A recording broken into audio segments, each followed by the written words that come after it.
Comme Rambo, je vous dirais, c'était pas ma guerre. C'était pas ma guerre. J'avais rien à faire au Vietnam. Non, alors plus sérieusement, c'était pas ma guerre. Tous ces youtubeurs, tous ces influenceurs, tous ces tarés fabriqués justement par ces influenceurs youtubeurs et complètement inutiles.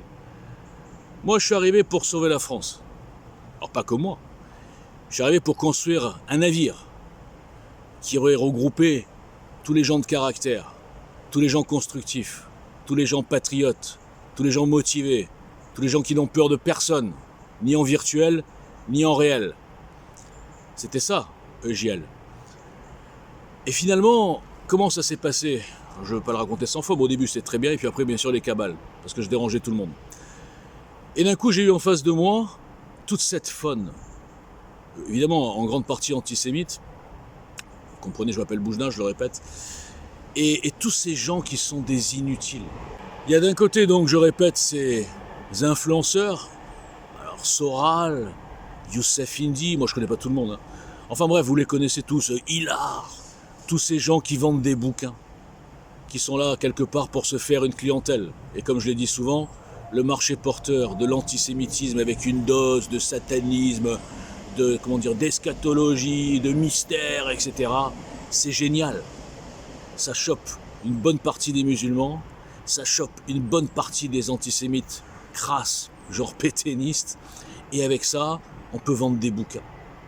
Et il n'y a aucun de ces moutons qui jamais ne pose de vraies questions et pousse ces influenceurs gourous à 2 balles dans leurs contradictions, dans leurs bêtises. Alors évidemment, ils ne sont pas habitués à la contradiction, ces gens-là. Ils sont très faibles. Ils ont l'habitude d'avoir des moutons soumis, comme n'importe quel gourou. Quand ils ont un type qui sort de nulle part et qui les a tous pliés sur des arguments, je répète, en rigolant, c'est quand même ma qualité. Hein. Au-delà de JL, je me suis découvert des qualités, c'est que j'arrive à pousser à bout n'importe qui. Et à la fin, l'impuissance se matérialise comment ? Soit par les menaces, les insultes sur ma femme, ma mère, ma fille, enfin les trucs de racaille, quoi. Soit les fatwas. Les fatwas, c'est de monter ses petits fans contre ce type et dire « Allez-y, lynchez-le, machin, regardez !» Bref, ça c'est façon Zahiri, mais c'est normal, c'est génétique.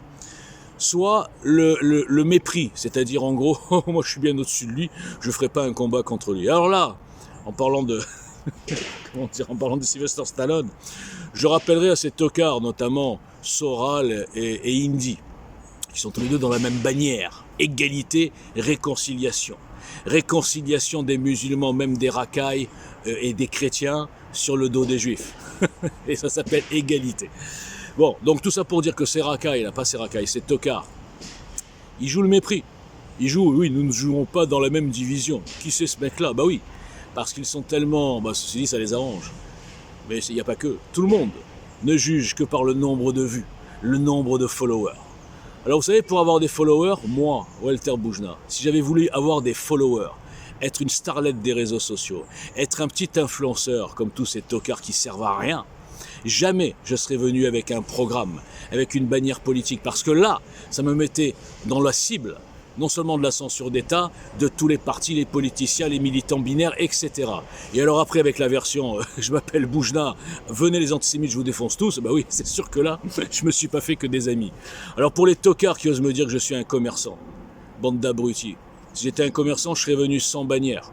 Je me serais appelé Walt Patriote. J'aurais été sous pseudo, comme tous ces tocards que je vois là. Donc personne n'aurait su que j'étais un petit peu juif quand même. Il faut se cacher dans ce pays, c'est du délire. Et j'aurais fait des analyses juste politiques sans dire que j'avais des solutions. Et j'aurais eu plein de gens. Parce que moi, contrairement à ces tocards qui sont ciblés, ah c'est les juifs, c'est tous que leurs analyses de merde finissent par c'est les juifs, c'est les sionistes, c'est les khazars, c'est ta mère. Je parlais à DBK là, qui a insulté ma femme et ma fille ce matin.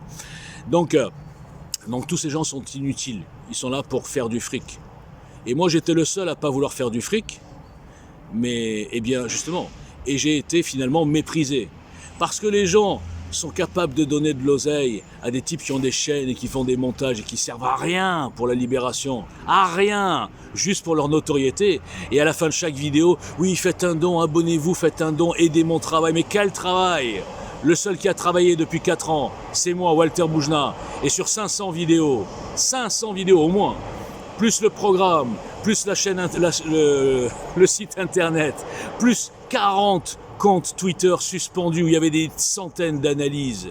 Le seul qui a travaillé pour la France, c'est moi. Pour la construction, c'est moi. Et le seul à qui ces gens n'ont pas donné un centime pour l'aider, et j'ai jamais fait d'appel aux dons, hein, je tiens à le signaler, n'ont jamais rien donné, ont juste méprisé et regardé, on disait ouais celui-là il a pas de vue, il vaut rien, et qui sont capables de donner pour des tocards pareils, eh bien c'est vous. Voilà. Donc qu'est-ce que j'ai prouvé dans tout ça? J'ai prouvé de façon incassable. C'est d'ailleurs ce qui me vaut les blocages. Il n'y a pas d'argument contre moi. J'ai de l'ego, je suis prétentieux, mais je vous emmerde. Okay, pour moi, l'ego, la prétention, c'est pas un défaut quand on peut l'assumer derrière. Et la fausse humilité, c'est un défaut. Et l'hypocrisie, c'est un défaut. Et la cupidité dont je parle, c'est un défaut aussi. J'ai pas tous ces défauts-là. Donc le seul qui a pu prouver plusieurs choses, qui a prouvé que les gens étaient incohérents, contradictoires, étaient des rebelles de sondage. J'y reviendrai pas, vous avez mes démonstrations depuis 4 ans. Ils sont contradictoires. Ils veulent du hors-système tout en léchant le cul du système, tout en diffusant les idoles du système. Ils n'ont toujours rien compris comment ça marche. Ensuite, j'ai aussi bien sûr prouvé, mais ça je crois que j'ai pas été le seul, que les médias étaient consanguins et vendus. Et même les médias soi-disant un petit peu libres étaient dans l'entre-soi. Ils faisaient passer que leurs copains, ou en tout cas les gens qui sont pas dans, ou les gens, les initiatives, les démarches qui ne sont pas dangereux pour l'État, pour la dictature en marche. Ensuite, j'ai prouvé que les gens étaient très faibles et lâches en majorité sur les réseaux. 90% sous pseudo. Quand on aborde un sujet et qu'on les plie, leur réaction, bloquer, insulter, appeler des copains pour faire un signalement en meute et faire suspendre. Donc la lâcheté, la contradiction, l'apathie, la binarité. Ils sont incapables d'entendre la moindre critique sur leurs idoles. Même des critiques constructives, hein, je parle par exemple sur Zemmour, ou sur le RN, ou sur n'importe qui, je parle des gens de mon camp, hein, je parle pas des gens d'en face. Donc qu'est-ce que j'ai prouvé? Qu'il était impossible dans ce pays de faire de la construction, de construire quelque chose de sérieux, parce que les gens en plus sont feignants. Quand je vois ce que je diffuse sur des parties de programme, des analyses profondes, où il faut un petit peu réfléchir les gars, hein, c'est pas juste retweeter l'article, Macron il est méchant, hein. Bon bref. Eh bien ils sont incapables, ça les intéresse pas parce qu'il faut faire des efforts. Diffuser, se mobiliser, faire des réunions, construire, ça les intéresse pas. Ils veulent juste jouer aux rebelles sur les réseaux.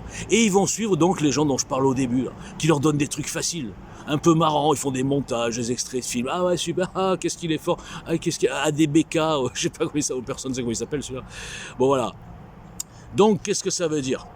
Que je me fatigue pour rien les gars. Les gars, ce pays ne mérite rien, ce pays ne mérite pas qu'il y ait des gens qui travaillent pour le libérer. Ce pays mérite qu'il y ait des commerçants, des gens qui servent à rien. Et eux, ils font leur beurre sur votre dos, sur votre laine de mouton. Et vous méprisez, vous ignorez le mec qui est là depuis 4 ans, quoi. L'initiative qui est incassable. Je n'ai jamais perdu un débat.